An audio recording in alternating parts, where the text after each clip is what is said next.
As time and space began, the universe was compressed into a point smaller than the nucleus of an atom.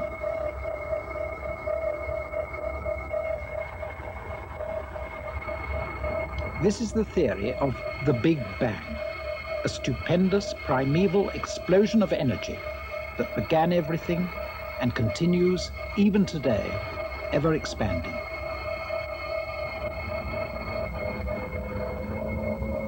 From a searing heat of unimaginable intensity, the universe has taken some 20,000 million years to cool and condense into the cosmic patterns we see today.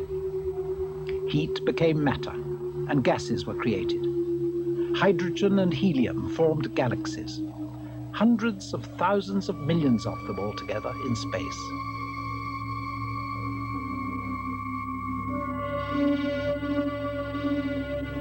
A galaxy is a vast, cloud-like collection of stars, a gigantic Catherine wheel, an island universe. Take a closer look at our galaxy, and there are the stars, all suns, hundreds upon thousands upon millions. One of them is our sun, a minor star in the galaxy we call the Milky Way. The sun probably condensed from a swirling cloud of hydrogen and debris.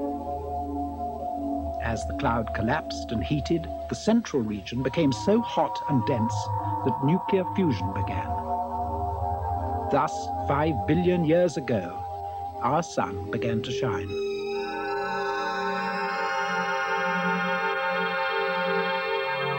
But how the planets formed isn't yet clear. It's thought that particles of rock collided and stuck together, forming a hot, solidifying core with increasing gravitational pull. What's certain is that the inner planets were the first to condense from their dance around the sun. It was they that drew in the heavier elements of the developing solar system.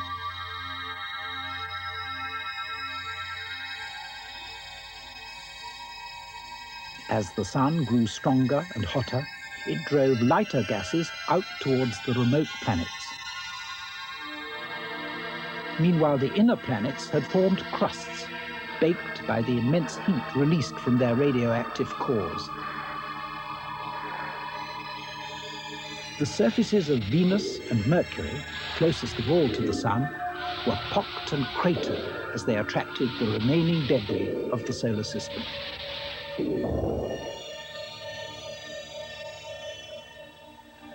With the sun on the left, these are the positions of the planets. First, Mercury, followed by Venus, and our own planet 149.6 million kilometers from the sun. Then there's Mars, and the first of the giants, Jupiter, and the second, Saturn. We passed 2/3 of the planets, but only come 1/3 of the way through the solar system. Then there's Uranus, Neptune, and finally Pluto. Our explorations, however, begin with the two hot inner planets. Venus lies between us and the sun. Earth is the big planet, bottom foreground. Venus, just above, has a solar orbit of 225 days. Then comes Mercury, orbiting once in 88 days. Now, because Venus and Mercury have orbits nearer to the sun than ours, they're best seen from Earth just before sunrise and just after sunset. This is the path of Mercury as she skips across the sky. But because she's small and fast and so near the sun, spotting her is no easy task. Venus, on the other hand, is easy. Like all the planets, she doesn't shine with her own light, but merely reflects the light of the sun. Seen with the naked eye, she's the brightest object in the sky after the moon. But the view through even the most powerful telescopes on Earth is of a cloudy, fuzzy globe. Possibly, when looked at through an ultraviolet filter like this, those clouds have a structure. But to all intents and purposes, Venus had a featureless face when, in 1974, the Americans launched Mariner 10. Its mission? To photograph, section by section, the entire Venusian atmosphere.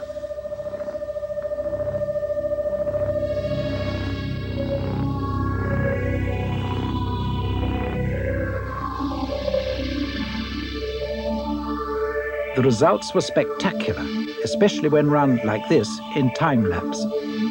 Venus was completely shrouded in dense clouds. Hurricane-force winds whipped them round the globe once every 4 days and sucked them from the equator to the poles.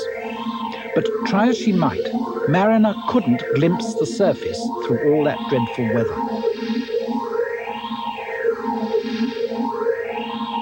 So enter, 4 years later, 2 Pioneer spacecraft.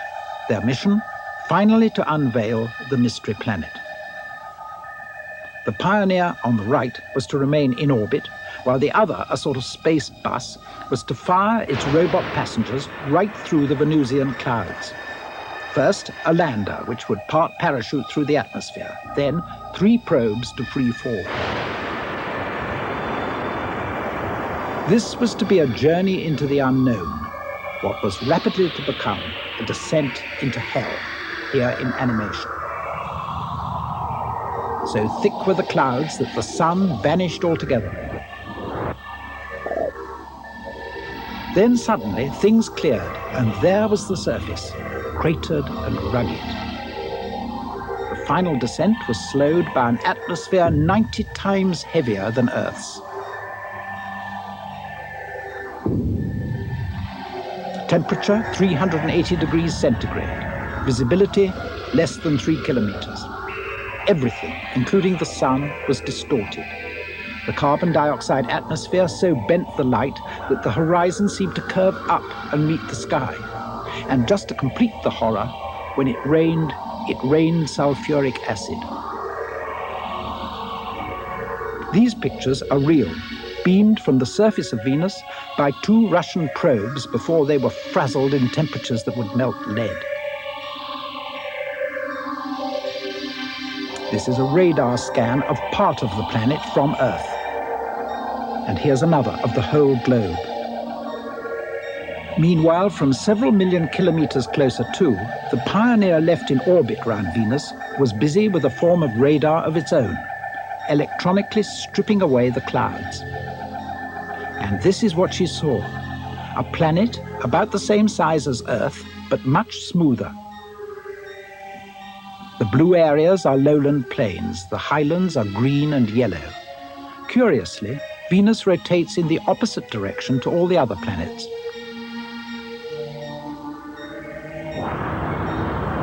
(1974), and Mariner 10 blasts away from Venus for Mercury. Closest of all to the Sun, Mercury had been impossible to observe. Many astronomers died without once seeing her. Now, through Mariner's eyes, man was to see this hot little world revealed.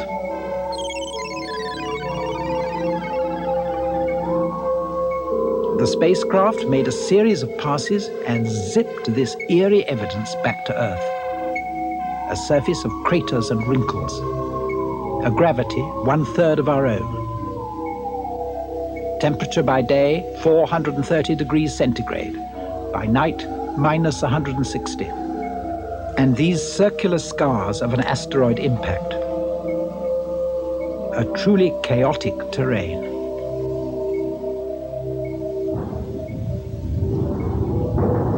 The skin of Mercury cracked and split over millions of years. Barren and lifeless, this tiny planet is caught in the perpetual grip and intense radiation of its parent, the Sun.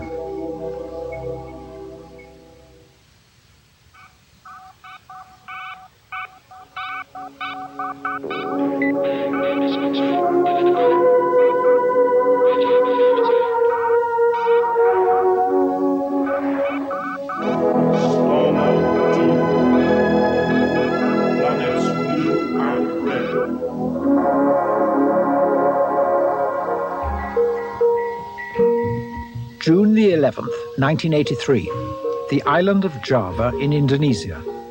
From all over the world, hundreds of enthusiasts and scientists have trekked for the great happening, what the locals call Gerhana Matahari Total, a total eclipse of the sun. With a battery of cameras and several tons of equipment, this is what the astronomers recorded. The sun, 80 minutes before totality, 99.9% of its brilliance eliminated by filters so that we can watch.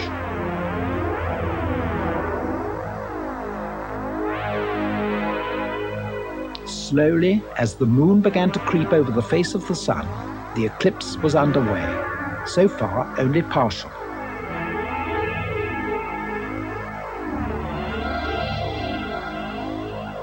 A solar sliver, but still it was bright enough to read a book by. As totality approached, the shadow of the moon raced at the speed of Concorde towards the assembled observers, a moment of fear. In fact, a normal, predictable event. The sun is on the left, the Earth on the right. Occasionally, the orbit of the moon aligns directly between the two. Result, a pencil point shadow on the surface of the Earth, whence can be seen a total eclipse. By chance, the moon is 400 times smaller than the sun, but 400 times nearer to Earth. So, during totality, the moon fits exactly over the sun, providing a rare opportunity to study the solar atmosphere, the corona. At the heart of the sun, the temperature is 15 million degrees. Every second, 4 million tons of hydrogen is turned into helium in this nuclear furnace. The energy produced can take eons of time to reach the surface. Once there, it's dissipated in great prominences that shoot hundreds of thousands of kilometers into space, and as a continuous radiance that bathes the solar system. The Earth's position is ideal, far enough from the sun to be neither too hot nor too cold, just right to support the profusion of life on our beautiful blue planet.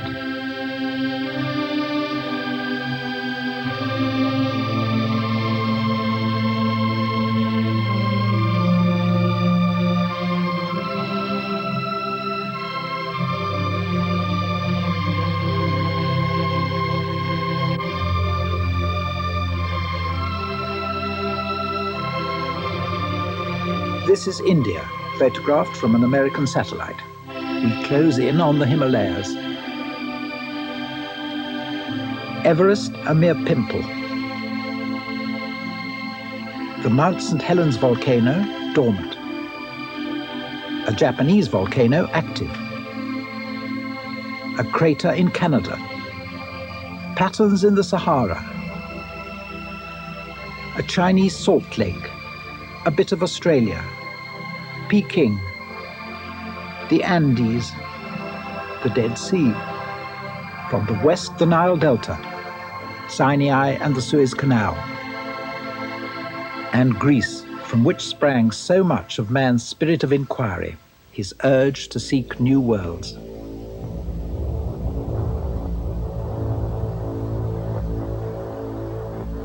The date, 1975, the mission, Viking, to land a robot spacecraft on Mars and search for life. The journey would last a year and a half, taking the long way round by the sun.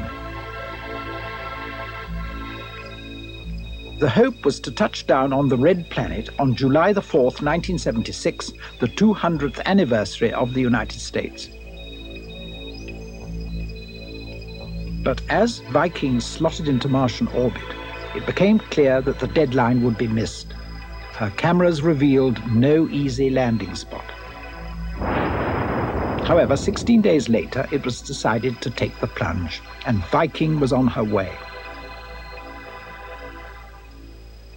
Even in the thin Martian atmosphere of carbon dioxide, her heat shield was vital. And because the air is only 1% as dense as Earth's, Viking had to deploy a giant 18-meter parachute. Retro rockets on, and the lander module hovers gently towards touchdown.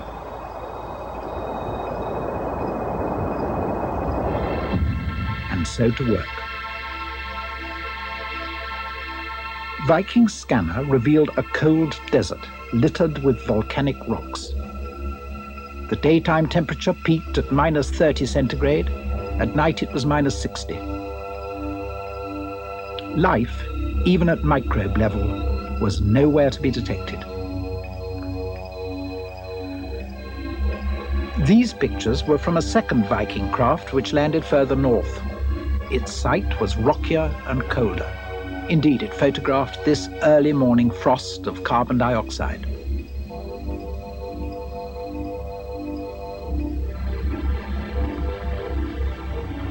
Sunset at the end of a Martian day, roughly as long as a day on Earth, but its year is twice the length.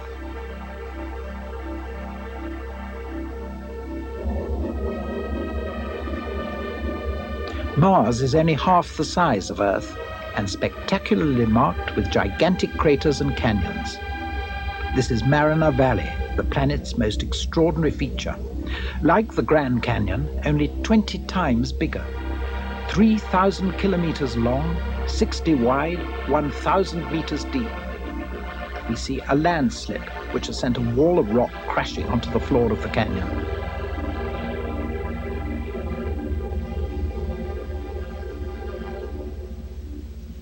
Dusty, arid Mars has the biggest volcanoes in the solar system.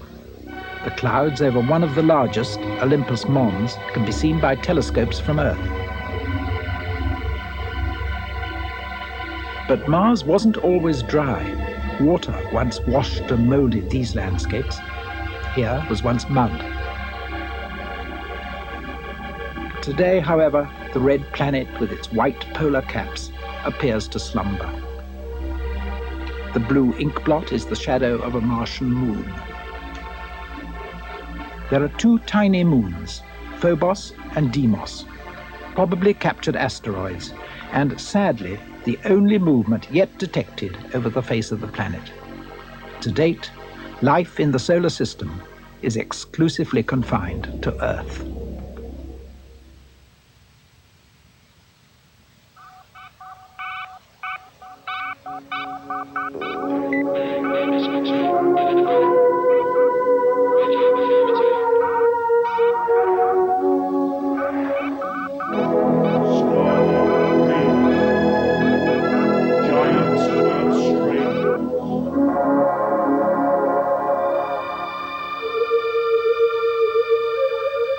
Strange landscapes and even stranger creatures. 65 million years ago, the dinosaurs ruled the world. Yet suddenly, inexplicably, they completely disappeared from the face of the Earth.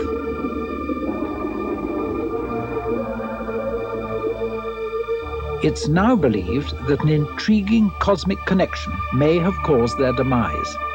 The theory is that a gigantic piece of debris, left over from the formation of the solar system, hurtled in from space at that time and hit our planet. It plunged into an ocean and vaporized, an impact that threw into the atmosphere a dense cloud of dust and millions upon millions of tons of seawater. The whole world was enveloped, and sunshine could no longer get through. The result was dramatic and lethal changes in climate, extremes of temperature that the dinosaurs could not withstand. When the skies finally cleared, the terrestrial landscape was devoid of the great reptiles, wiped out by this mighty missile from space.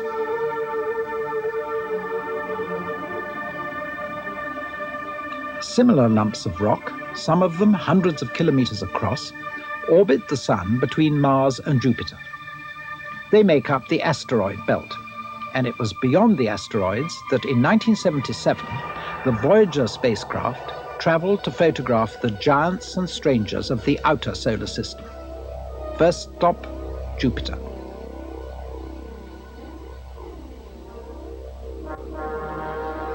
Revealed, a gigantic ball of gas around a tiny core.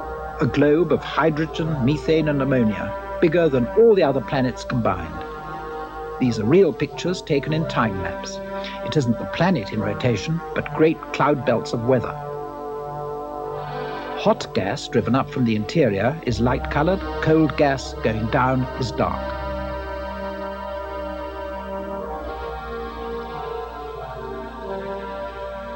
Another look with the action speeded up.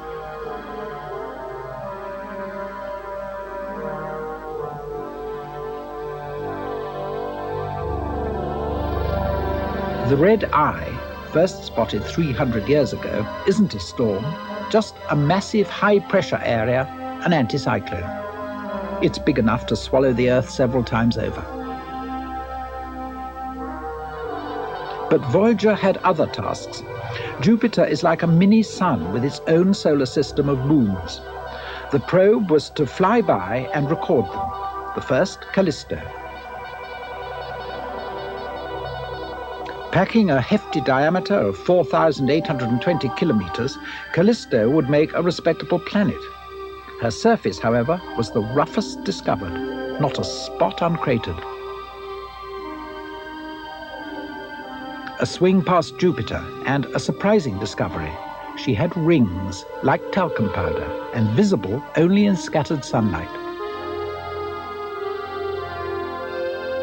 But onward to the largest moon, Ganymede, like Callisto, frozen at minus 200 degrees centigrade. Diameter, 5,276 kilometers. Surface, colored ice with fantastic grooves and the white spots of recent impact craters. And then Europa, different from the others, slightly smaller than our own moon. Its surface was young, smooth and uncratered, but finely marked like a big cracked billiard ball. The joker was Amalthea, probably a captured asteroid, the size of Wales. And finally, Io, photographed in profile to show its active volcanoes, in white top left. Io expands and contracts because of varying gravitational pulls from Jupiter, Europa, and Ganymede. Its crust seethes with tidal forces which produce enormous eruptions and craters.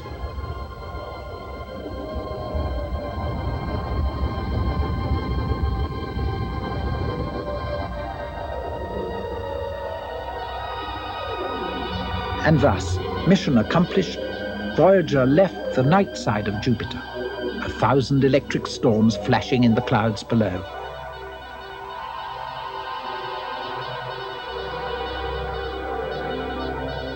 Next stop, Saturn.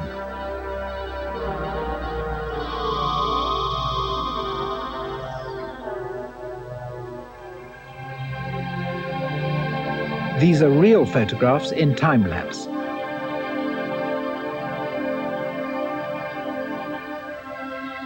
And so are these.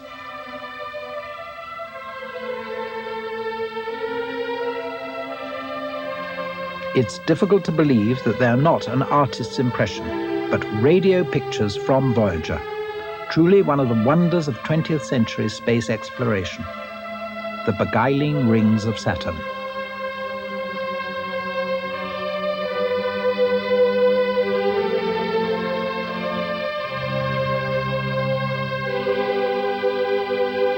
Apart from her rings, Saturn's most striking difference from Jupiter was the apparent lack of weather. It was obscured by a smooth haze. But change the camera filter, and there it was, penetrated in identifying color. The green spots were storms. Once located, Voyager would lock onto and track a weather feature.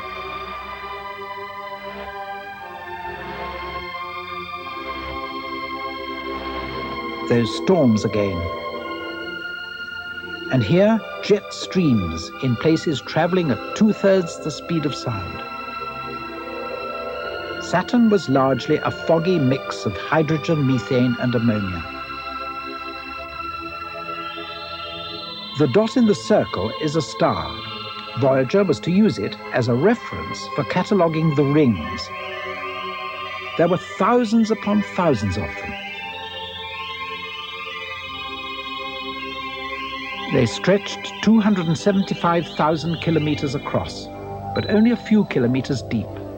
Ice particles covered in dust, as big as motor cars.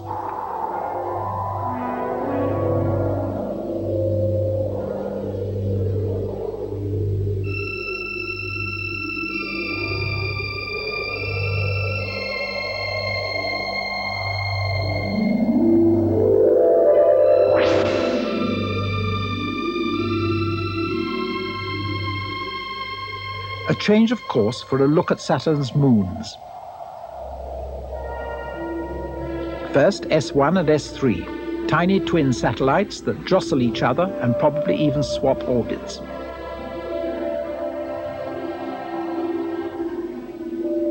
S3 in close-up, and there the vertical shadow of one of Saturn's rings. Enceladus, a super-reflective ice ball. Density like water, diameter 500 kilometers. Before Voyager, Saturn was thought perhaps to have a dozen moons. As with the rings, astronomers had it wrong. The probe revealed nearer 30. Tethys, innermost of the big moons, with a diameter of more than 1,000 kilometers, pure ice. Dione, a touch larger, but heavier. Surface, millions of icy craters. Rhea, at a distance wispy and icy, in close-up, big and extremely cratered. And Titan, greatest of all the moons, virtually a planet in its own right. The surface shrouded in the only nitrogen-rich atmosphere yet discovered, other than on Earth. Hyperion, a flying mountain. Iapetus, once featured as the Stargate in 2001 Space Odyssey, but revealed by Voyager as a frozen, lifeless rock. And lastly, Mimas, with its gigantic crater and central peak as tall as Mount Everest, our lunar launching pad for a last glimpse of Saturn.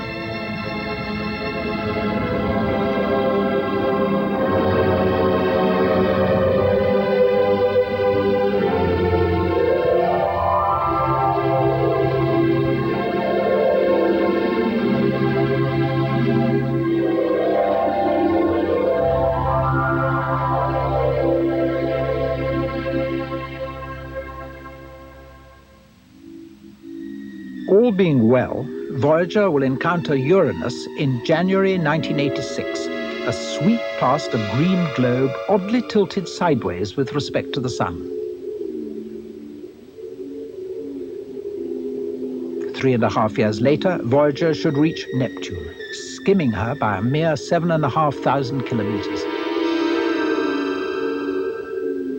And on past her moon Triton, before heading forever into the interstellar void. All of which will just leave Pluto and her huge moon Charon to the imagination of the space artist. These two globes, cold and dark, will be the last places in the solar system still uncharted by the machines of men. Indeed, Pluto is so small and distant that she wasn't discovered from Earth until 1930. Who knows how long it will be until she yields up her lonely secrets.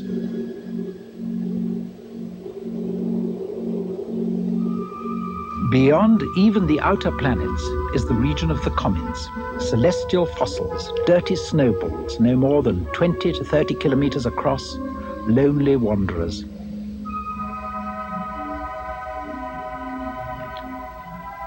Every so often, and quite unpredictably, a comet takes an eccentric swing towards the Sun, attracted by its gravity. At this stage, the comet is still a dull chunk of ice and dust, but when it crosses the orbit of Mars, it warms up.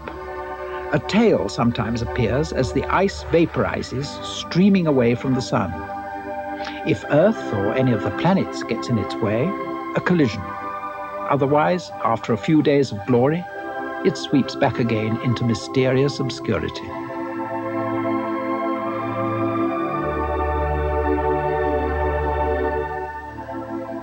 Some comets, however, become trapped in the solar system in regular elliptical orbits, like Halley's Comet, last seen in 1910 and visible again from Earth in 1986, about one appearance in a lifetime. When Earth's orbit passes through the trail of a comet, dust particles burn up in our atmosphere. A single particle, no bigger than a grain of sand, will cause a flash in the sky, gone in a second, a meteor. This is a bigger and brighter version, a fireball, a piece of matter the size of an egg, searing in from space. Millions of meteors enter Earth's atmosphere each day, mostly unseen. But at night, they're often visible as shooting stars, sometimes emanating from a central point, a radiant, like this one in the constellation of Leo, the dusty debris from a long-dead comet.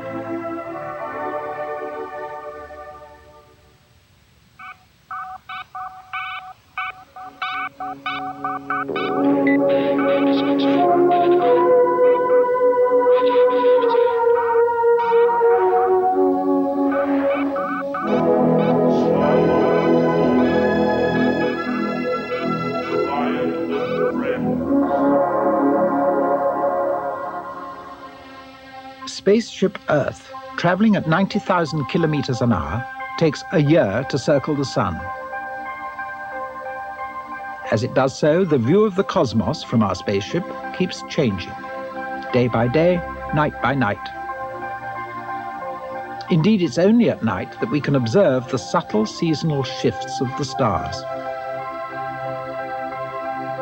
Were the Sun not so bright and we could see it against the background stars, each day it would slightly alter position. In reality, of course, it would have been Spaceship Earth that had moved in its journey round the Sun.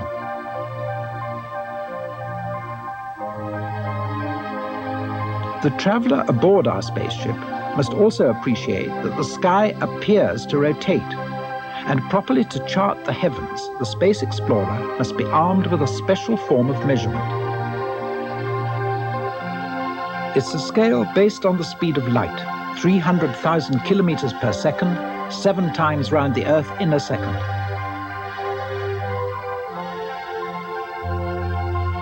In another context, it's the distance light travels in 2.5 seconds to the Moon and back. Or from the Sun to Earth in 8.5 minutes. To the edge of the solar system in 5 hours. From the Sun to our nearest star, 4.5 light years. And right across our galaxy, a staggering 100,000 light years. But meanwhile, back to our own view of the sky. The Sun, due to the rotation of Spaceship Earth, rises in the east and sets in the west.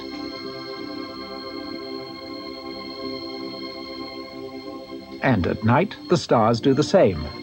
A constellation appearing in the east during the evening will by dawn have disappeared towards the west. The cross on the globe is Britain, and the picture on the left is Britain's changing view of the sky as the Earth spins on its axis once in 24 hours.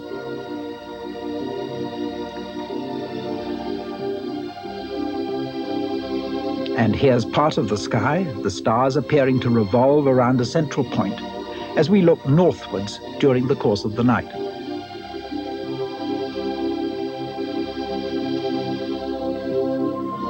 That point is our first sky mark in the heavens, Polaris, the star presently in line with Earth's North Pole. To find Polaris, we need a signpost, the 7 brightest stars of the constellation the Great Bear. 2 of those stars are called pointers. Join them up, continue the line, and there's Polaris.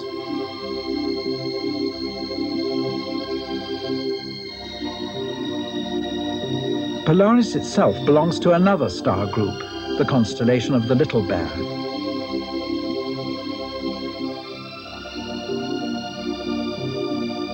Looked at from the northern latitudes, Polaris is high in the sky.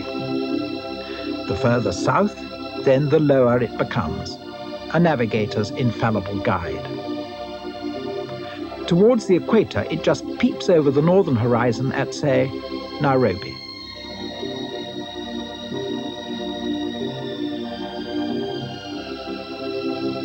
And so to plot the northern winter sky.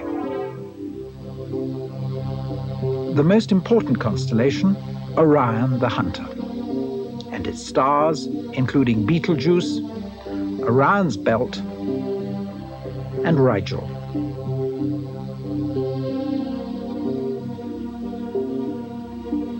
From the belt, extend a line, and there's the brightest star in our sky, Sirius.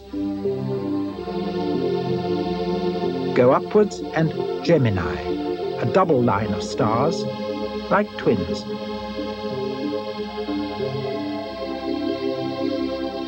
Leave Orion's belt in another direction, and we encounter Taurus, the bull. The star patterns of a northern winter. And now for some close-ups. Betelgeuse, a ball of hot gas. A giant red star, perhaps 700 million kilometers across, 400 times the size of our Sun, bigger even than the orbit of Mars.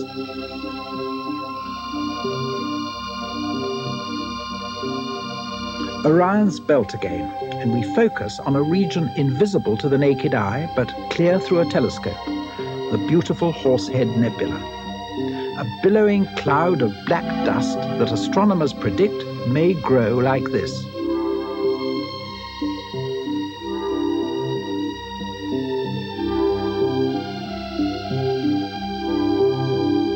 To the belt once more, and from it hangs the sword of Orion.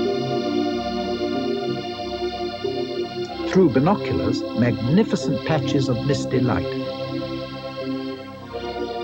A gigantic formation of hydrogen. Here's a photograph through the powerful Anglo-Australian telescope.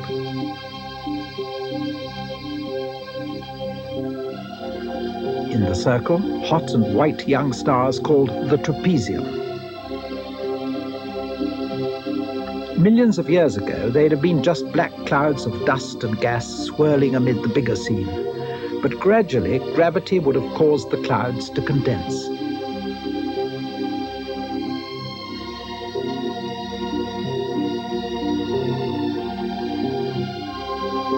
When nuclear fusion began, the stars were born, fierce and youthful, to shine as we see them today.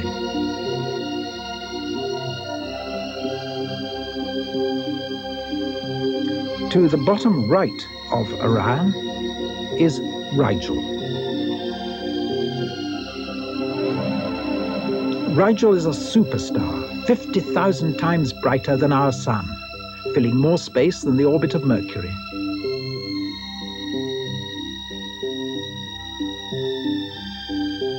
Those then were the sights of Orion. Now, higher in the northern winter sky, to Taurus. We look at an interesting little group of stars at the top of the constellation, the Pleiades, the Seven Sisters. At first there only appear to be 7, blue and hot. In fact, there are some 250.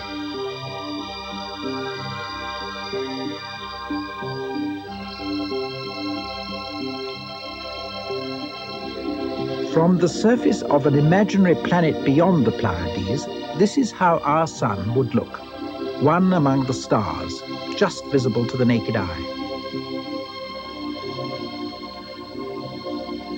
Taurus again, and its bright star Aldebaran.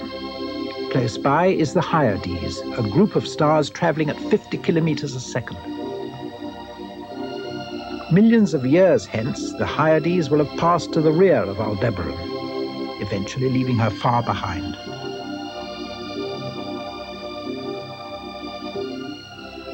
the Taurus star Zeta, and just above, we hone in on the remarkable Crab Nebula.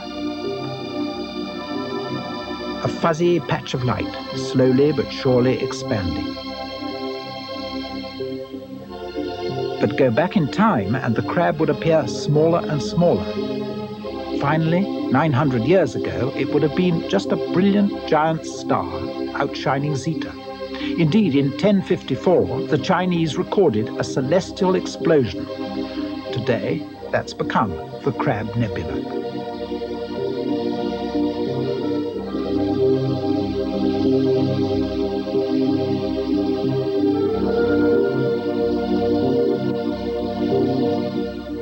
Deep within the crab, 20th century astronomers have made an equally fascinating observation: a star apparently blinking off and on. It was a rapidly rotating body, so dense that a teaspoonful would weigh 1,000 million tons, a neutron star. Set against the Earth, it would be the size of London.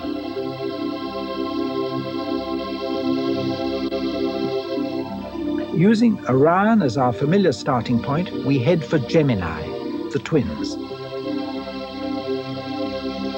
The twins' heads are the stars Castor and Pollux. Castor is a multiple star. A planet in this system would have 6 suns in the sky.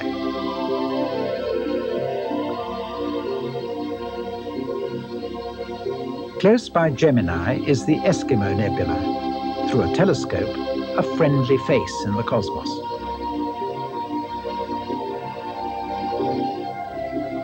Brilliant Sirius belongs to the constellation of the Great Dog.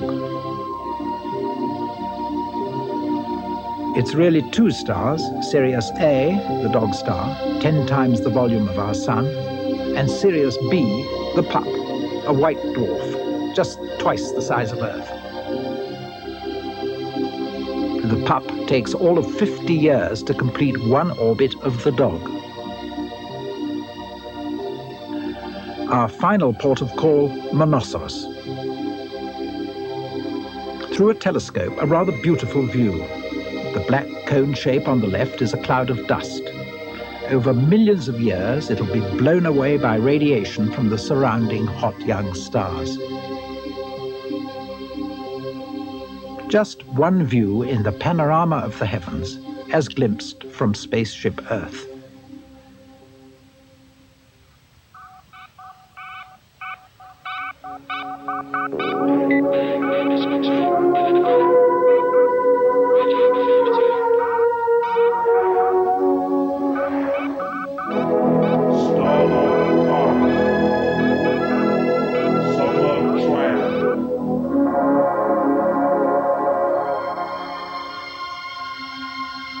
These are the stars of summer.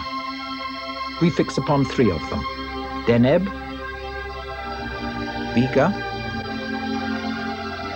and Altair, our signposts.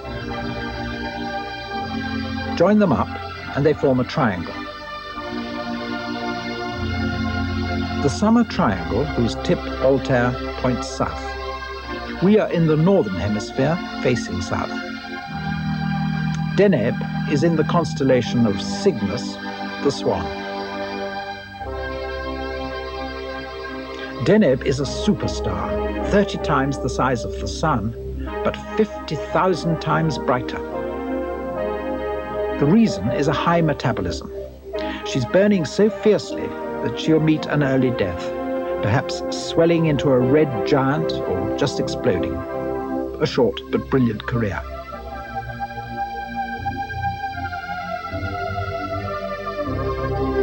South from Deneb is Eta, a star that's a visual reference to an invisible phenomenon.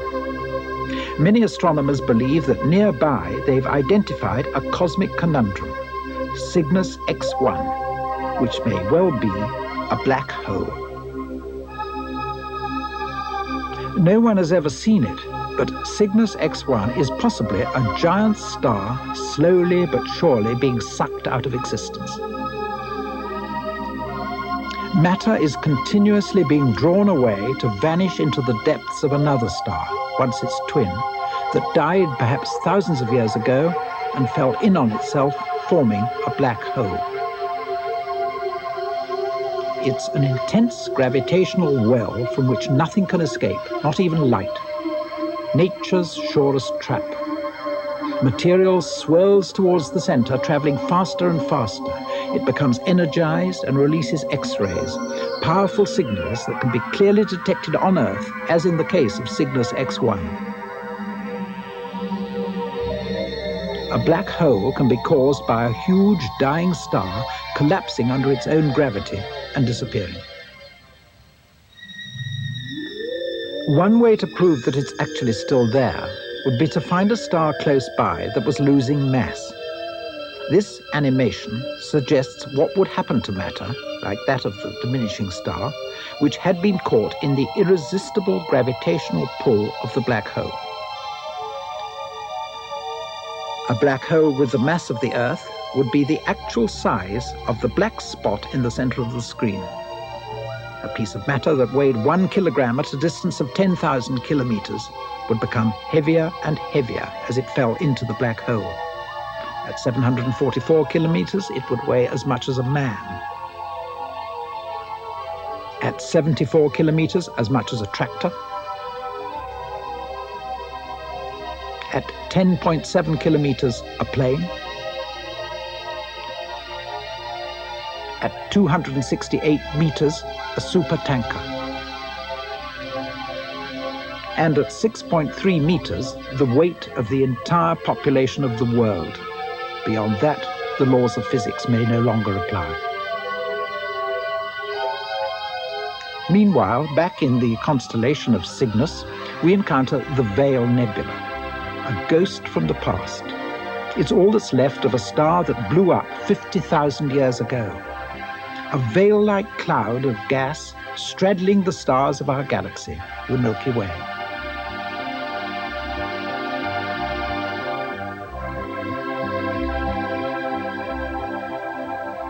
And so to Lyra, a beautiful little star pattern whose brightest jewel is Vega, rather close to us in space. A touch to the south, hard by the star Beta, the Ring Nebula, another celestial ghost, but clearly visible by telescope. Now, viewed closer to, say from the surface of an imaginary planet some tens of thousands of years ago, the ring would have been quite different. In fact, a star in its death throes. Then, horror of horrors, a gigantic final gasp that puffed out an ever-increasing halo of incandescent gas and dust.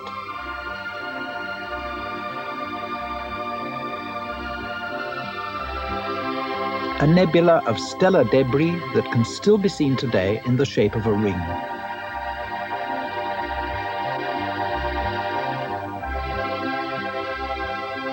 Again in Lyra, we focus on Beta, an extra special star that's really two. Like a couple of Easter eggs, they're so close that they orbit each other in a celestial waltz that never ends. Their mutual gravitational attraction distorts their shapes. Matter is sucked from one to the other, some of it trailing off in a great spiral.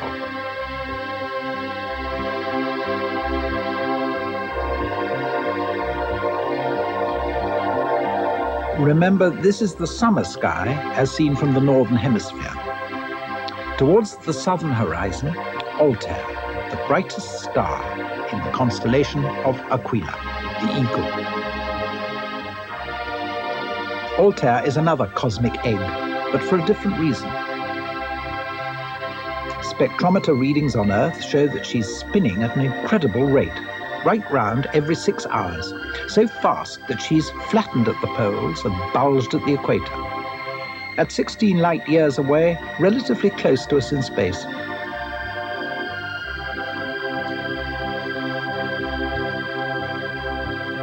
Like navigators voyaging in the heavens, the summer triangle sets our course towards fresh star patterns. Corona in the northwest, a little crescent of stars. Hercules, much bigger, and like so many of the constellations, a name from Greek mythology. Next, is M13. To the naked eye, a misty blur. But through a powerful telescope, as in these photographs, an incredible swarm of stars. In all, there are some 500,000, almost a miniature galaxy. They're called a globular cluster. Viewed from the point of view of our sun, there exists a whole collection of globular clusters, looking like balls of sugar, and all in the same part of the sky.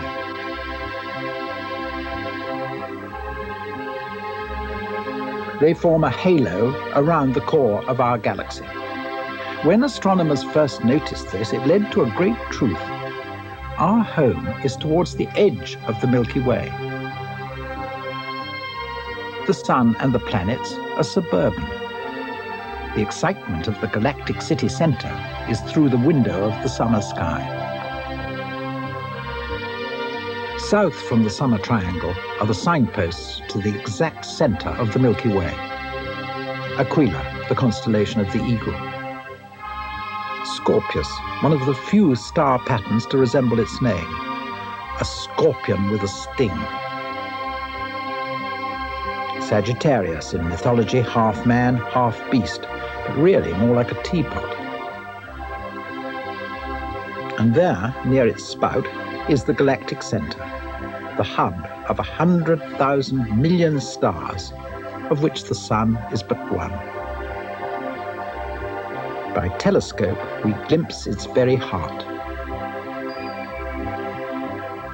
A magnificent cosmic cauldron of gas and dust and stars.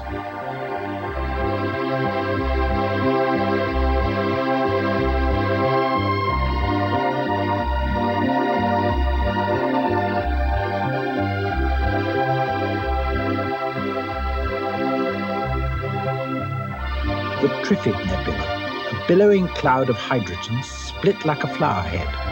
But the divisions between the petals are really lanes of black dust. The whole cloud is illuminated by a jewel, this fierce young star burning blue-white.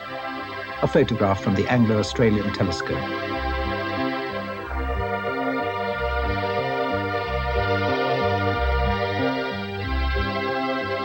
Dark dust clouds obscure much of the galactic center. But here, in infrared, the interstellar murk is penetrated. A brand new picture from 27,000 light-years away.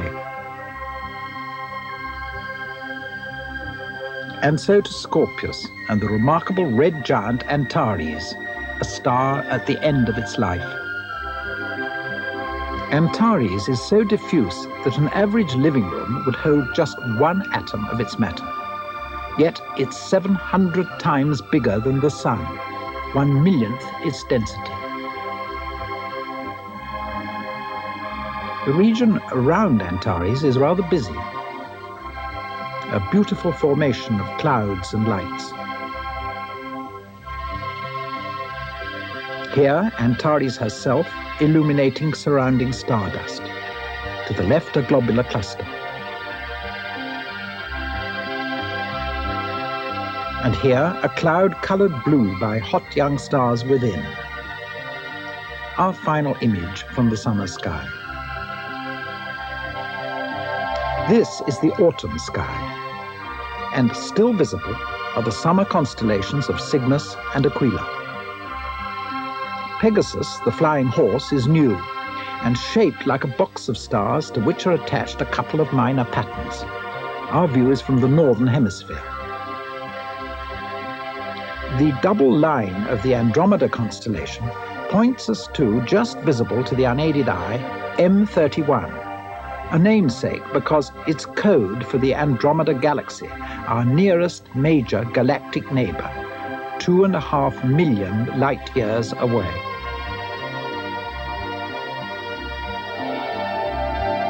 Another season, another sky. A reminder of the patterns of winter woven around, the constellation of bright stars like Betelgeuse. As spaceship Earth voyages on around the sun, so our picture of the cosmos continues to change. Spring, and we are still looking at the southern sky from the northern hemisphere. Our first signpost is Leo the lion. There's his head and his body. And the brightest member of the Leonid constellation, the star Regulus. The Y-shaped pattern to the south is Virgo, with the brilliant star Spica at its tip.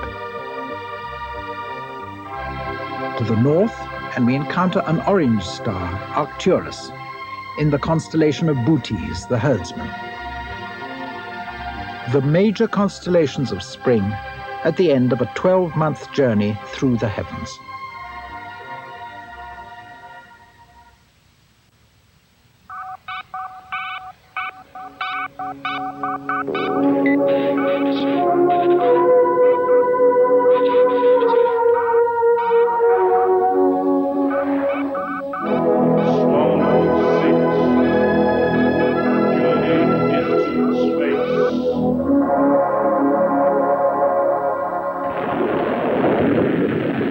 Space fiction became space fact on October the 4th, 1957, the day the Soviet Union launched the world's first artificial satellite.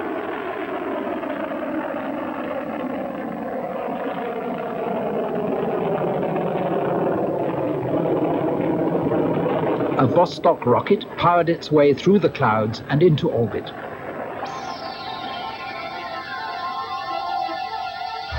There it delivered the tiny unmanned Sputnik to circle the Earth every 90 minutes. A Soviet triumph. And 2 months later, they did it again with a satellite 6 times as heavy, 500 kilograms, and a passenger, a dog named Laika.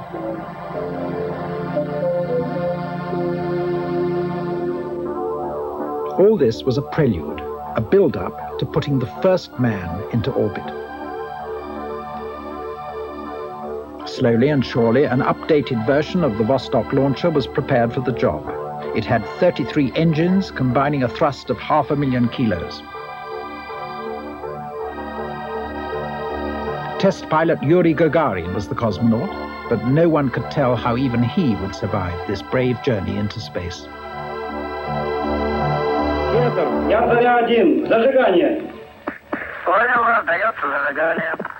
Bon voyage from the mission chief, and Gagarin was on his way.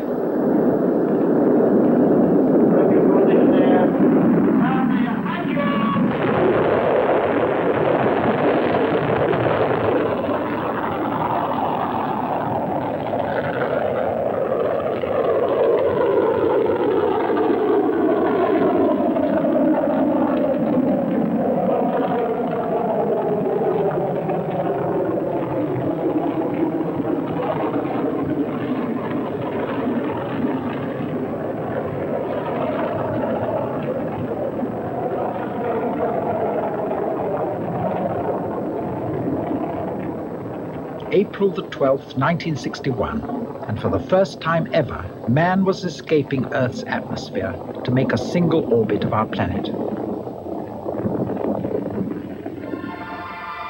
Yuri Gagarin was in space.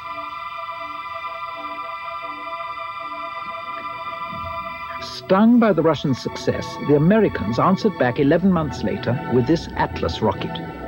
It was to thrust astronaut John Glenn into 3 orbits of Earth.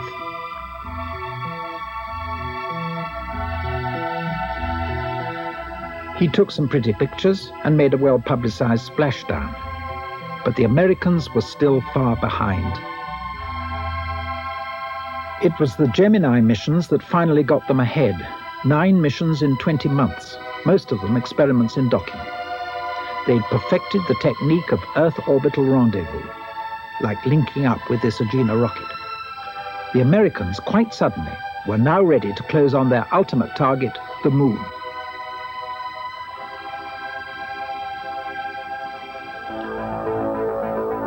Who would have believed a century ago that one day man and his machines would leave their mark on the surface of the Moon? The first Apollo landing was in July 1969. In all, there were 6 successful missions.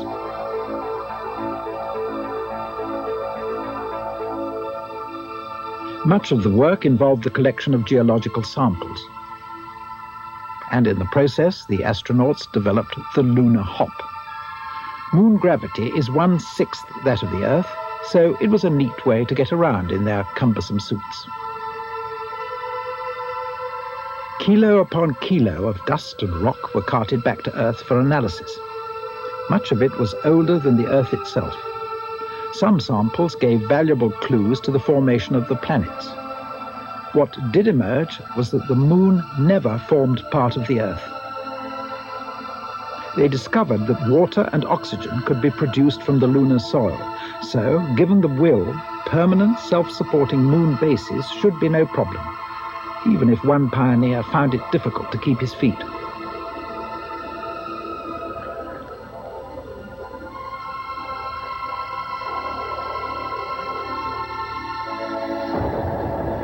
And so for home. Without a hitch, the lander cleared the surface. The last Apollo left the Moon in December 1972 to reconnect with its command module still in orbit high above the barren lunar craters. Earth, by comparison, looked magnificent, a symphony of color, movement, and life. Returning astronauts marveled at their home, the blue planet with its wispy white clouds. But the heady days of Apollo are long gone. Nobody's been back to the Moon. The money and the political motivation ran out. America had proved its point and got an astronaut there first.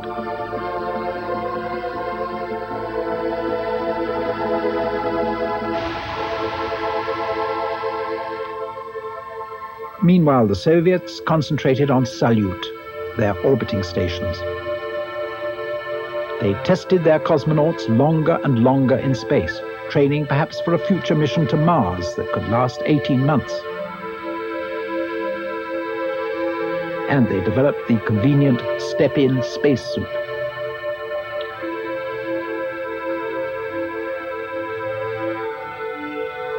By this time, spacewalks had become routine and quite essential. It was necessary to check how Salyut's exterior was standing up to prolonged exposure in space, an operation directed from mission control.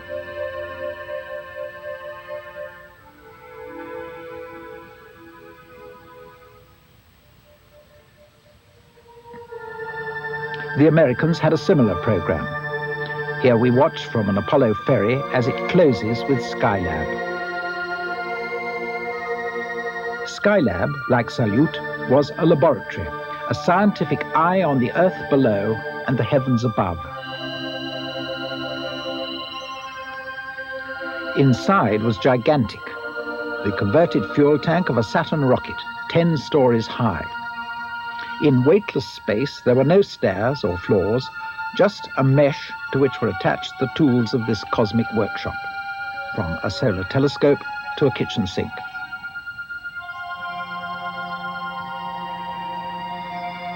But all this belonged to the expensive first age of space.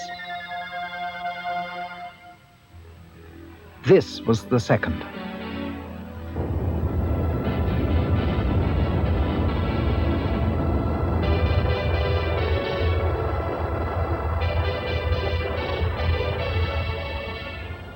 April 12, 1981, Cape Canaveral, Florida, and the first space shuttle is underway. It goes up like a rocket, it'll orbit like a spaceship, and it'll land like an aircraft. The all-in-one reusable space vehicle. In orbit, 300 kilometers up, shuttle proves what she's all about. The massive cargo bay is big enough to accommodate the entire Salyut space station. With the payload doors open, the crew can deliver virtually anything to Earth orbit or make a pickup. And anyone can buy a mission from a private getaway special costing a few $1,000s to a full-blown satellite launch worth $20 million.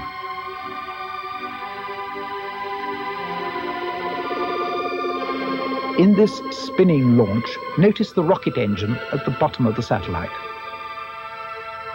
The spin was deliberate, a stabilizing trick. The motor, when fired, will thrust the satellite over 100 times higher than Shuttle, to 33,000 kilometers. Shuttle has become the first true space ferry. The landing strip, and watch the black triangle at this end of the runway. When all 4 lights appear, Shuttle is dead on course. 2, 3, 4.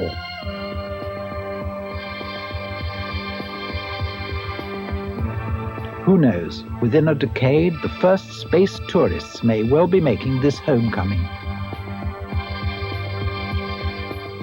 Shuttle is really a prototype, an initial step in breaking with the extravagance of man's first 25 years in space. As Gagarin's Sputnik was the first space taxi, so Shuttle is the first space bus.